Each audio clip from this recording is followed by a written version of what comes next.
All right, buckle up because this flick starts off wild and only gets crazier from there. We open up on some dude walking down a dark street at night. Dude's black and he clocks that a car's been creepy crawling behind him for a hot minute, and just as he's about to bail and switch up his route, some psycho jumps out of a white car and just straight up snatches him off the street. Cut to our actual leads, Chris and Rose, a couple who are stupidly in love. Except there's a catch. Chris knows Rose's family and her whole lily white hometown ain't exactly thrilled about black folks, but Rose swears it's gonna be chill and he's got nothing to worry about meeting the parents. Chris is low-key spooked though, so he calls up his boy Rod and vents about it, and Rod jokes that he's more worried Rose is straight up luring him into a trap. They both laugh it off, so they hit the road, Rose driving, and out of nowhere, a deer smacks into the car and dies. Everybody's shaken up, and being the stand-up guy he is, Chris calls the cops himself to report it. Except when the cop shows up, he starts demanding Chris's ID for no reason other than being black, and Rose isn't having it. Snaps at the officer that she was the one driving and it's her car. So back off, and Chris just falls even harder for her watching her go to bat for him. They finally roll up to the family estate and shockingly, Rose's parents welcome him with open arms, real warm energy, which eases Chris up a bit. Dad gives him the grand tour, shows off family photos, including Rose's grandpa,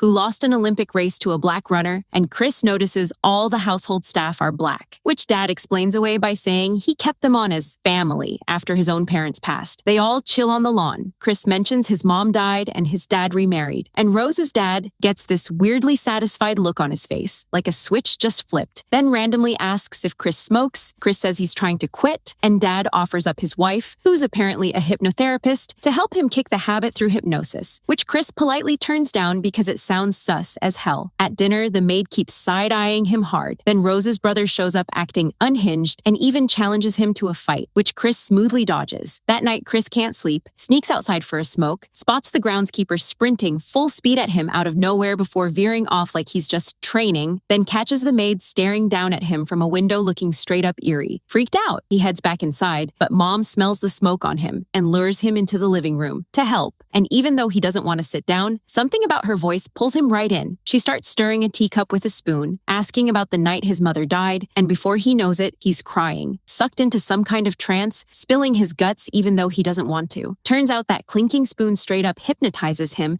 and drags his mind into a pitch black void where he's totally paralyzed, seeing and hearing everything but unable to move or speak. He jolts awake back in bed thinking it was all just a nightmare. Relieved as hell, goes out for a walk snapping pics and runs into the gardener again, who creepily asks how his hypnosis session went, and that's when Chris realizes last night was 100% real, not a dream. He confronts Rose about her mom hypnotizing him without consent, tells her he wants to bounce, but then a parade of fancy cars start pulling up because apparently the parents threw a big garden party in his honor. So he pushes his worries aside and heads down. Except the party's packed with nothing but old white folks except one other black guy, dressed like he time traveled from a different era, married to a white woman, decades older than him, and talking like a grandpa himself. Chris also notices every black person there has their hairline weirdly covered up. Some old guy compliments his photography skills, despite Chris never mentioning he's a photographer, then rambles about how he used to paint before his eyesight went. Back in his room, Chris finds the maid unplugged his phone charger. She apologizes, and in a rare moment of connection, he opens up to her about how off everything feels. She tells him not to worry. This family's good people, but tears start streaming down her face the whole time she says it, which only creeps him out more. He calls up Rod and lays out everything, the hypnosis, the bizarre party of old folks,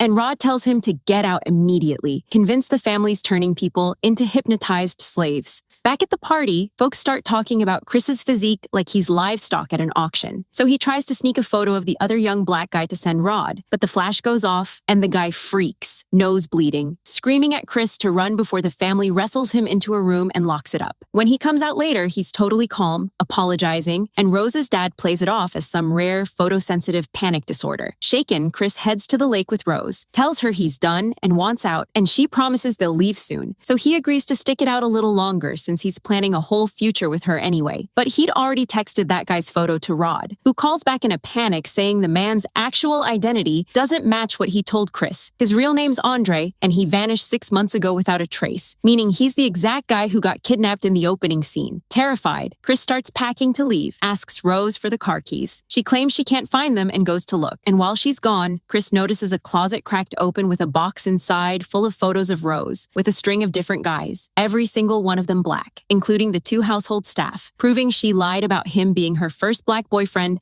and that she's been in on this the whole time. He grabs his bag to make a run for it, but downstairs the entire family's waiting for him, armed, and when he demands the keys from Rose, she cries that she can't find them, then drops the act completely, revealing she had them the whole time and just didn't want to hand them over. Her brother blocks the door, and just as Chris squares up to fight, Mom sneaks up and clinks her spoon against a teacup, instantly hypnotizing and paralyzing him, dragging his mind straight back into that void. The family hauls him down to the basement while Rod keeps blowing up his phone. When Chris doesn't pick up, Rod gathers his cop buddies to explain the situation, but nobody believes his theory that rich white people are hypnotizing black folks into slavery. Down in the basement, Chris wakes up tied to a chair, forced to watch an old home video revealing the family's twisted secret. Grandpa, after losing that Olympic race to a black athlete, became obsessed with the idea that black bodies were physically superior, so he engineered a way to transplant an elderly white person's brain into a young black person's body, basically hijacking their life. Before Chris can process it, the spoon and cup sound plays through the screen and knocks him out again. When he comes to, it's the buyer from the silent auction talking to him through the TV, explaining that he'll be hypnotized into the void, undergo surgery, and wake up with zero control over his own body ever again. It finally clicks for Chris. Rose has been the bait this whole time, luring black victims to the house so her parents can auction them off to rich, ailing buyers who steal their bodies and erase their minds forever. The three other black folks he'd already met had already gone through the exact same thing, which explains why the maid was crying while insisting everything was fine. That was actually the trapped consciousness of an old white woman's brain, desperately trying to warn him through tears since she couldn't say it outright, and why everyone kept their surgical scars hidden under hats and headbands. Noticing stuffing leaking out of his chair's armrest, Chris quickly stuffs cotton in his ears before the cup and spoon sound plays again, faking unconsciousness so the hypnosis doesn't actually take. Meanwhile, Rose's dad, a neurosurgeon, starts prepping to remove the buyer's brain for the transplant, but when Rose's brother comes to grab Chris ambushes him from behind, having freed himself thanks to the cotton trick. When the dad comes out to check why his son's taking so long, Chris is ready and waiting, and rams a giant deer head trophy straight through his stomach, killing him instantly.